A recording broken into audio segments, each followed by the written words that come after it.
Morning's Tom, Negotiating with Jesus. I'll talk a little bit about Bill Bryson.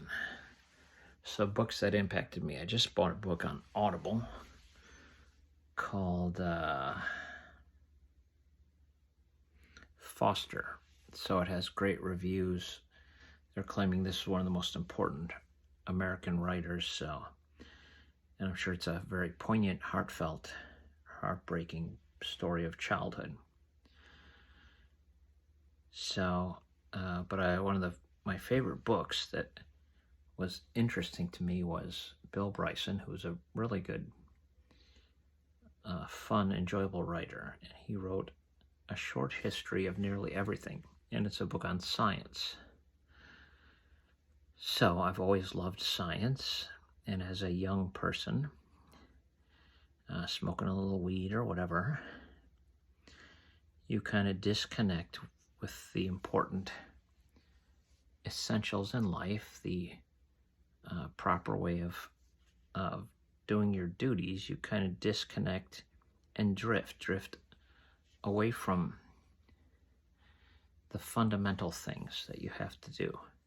You need to get into this spacey world of the head and imagination and music, and it's, trippy, whatever that is. You can imagine, and I would imagine, and loving science and loving music and loving life and not being a disciplined person, being a creative person, it allowed me to just really think about things. So science was always interesting to me, not as a student, because I did poorly in school, and my daughter is following my footsteps. She's not interested. She's very much like me. She's interested in living, but not interested in the structures that people demand that we live in this fashion so that we can be a good citizen and be helpful to, honestly, rich people. The rulers of the world. We're very helpful if we will be compliant and, like Pink Floyd, The Wall, just stamp out our work so that that things will be available. So that's not what I'm talking about. I'm talking about science. Bill Bryson, and my daughter snuck in sideways. So the intro, I think I'm going to use this for my Bible study, just the intro to A Short History of Nearly Everything. And it starts out with this sort of congratulations, you've made it, you're alive. And it explains how wildly unexpected and improbable it is that chemicals in this place at this time, atomic particles of various types, gather together for no known reason and create a living being. You exist in the most unlikely, almost impossible fashion. And it goes on to explain how scientifically this is wonderful. And it goes, what we have in our Enlightenment age is the thinking that science helps us understand what's going on. But the very beginning of the book convinced me that what happened was as miraculous as it could be, and we simply describe it as something so unlikely as to be, it's a miracle. And that's where it concludes. It is a miracle. So stating that it's a miracle and then having no miracle maker, going no step beyond saying, well, that's a miracle, and almost yawning. And this was where I deconstructed. I deconstructed from the scientific view that science is some godlike thing. It is just people trying desperately to explain the world, a world where miracles are all around us all the time, but like a jolt of electricity, it's too much for us to handle. It's too shocking. The story starts out so shocking and then gives you that absolute atom bomb of bewildering presentation that it seems like life is here and nowhere else in the universe, and it shouldn't even be here because it's so strange that it can only be described as a miracle, and then moves on. And that reminds me of the book by Nowicki. Was it Tim? Somebody Nowicki. It was the biology, the story of life, or something like that. Nowicki. So it was a biology, and it's great lessons. It's the college lectures that you can get off of Audible, and it's these great people will tell you about something. So the science of life, biology, the science of life, by something Nowicki. And he has this one line which just was, to me, was shocking, but it's exactly the same. It must have been a remarkable time when probiotics, these things that just formed, were not biology, were not alive, but these things that had to assemble. Just, hey guys, let's assemble. Because assembling seems to take some sort of will.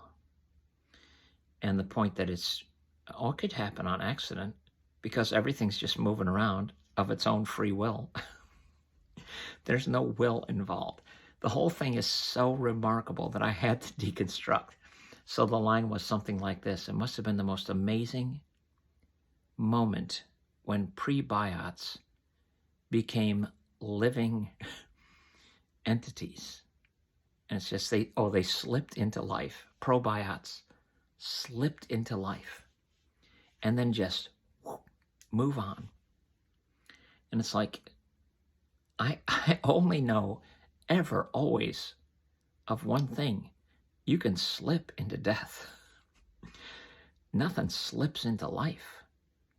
So to make that as some kind of passing comment, and then never to imagine there's a life giver, some kind of thing manipulating. Oh no, nothing is manipulated. Everything's just walking around and then just bumps into each other and they slip.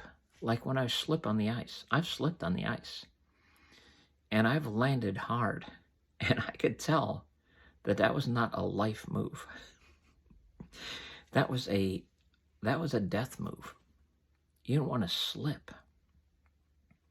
So Bill Bryson, the introduction, you can find it on YouTube. The introduction to A Short History of Nearly Everything, when it describes and concludes in the first 3-4 minutes. It concludes miracle and then moves on as if science explains miracle, and it never does. It never comes close. It doesn't even attempt. It simply says, oh look, miracle, miracle, miracle. What can we, how can we describe this miracle? And it builds some kind of description from the ground up that falls or bumps into, and from here, miracle. Or it starts with miracle and then builds something on top of it. But we're stuck like my buddy Pascal. Pascal, again, a scientist, one of the great minds in all of human history, with this simple idea that just absolutely changes my world. We are stuck between infinities. The infinitely small, which ends in miracle. The infinitely large, which ends in miracle. We're stuck in this place where we're starting with miracle and trying to build some sort of useful way to explain it. So we explain things, makes them useful.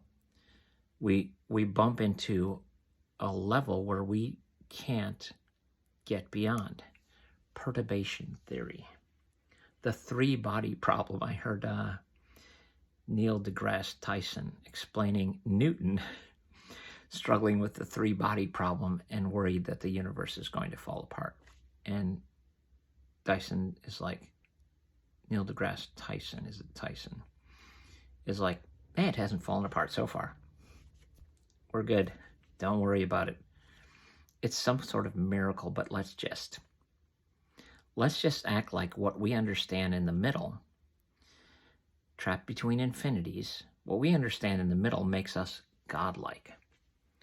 And it's like, no, God has to be the miracle maker. So there you go. That's my 10-minute video. It was to be on a short history of nearly everything. I recommend you go on YouTube and listen to the first 4 minutes. That intro ends with miracle.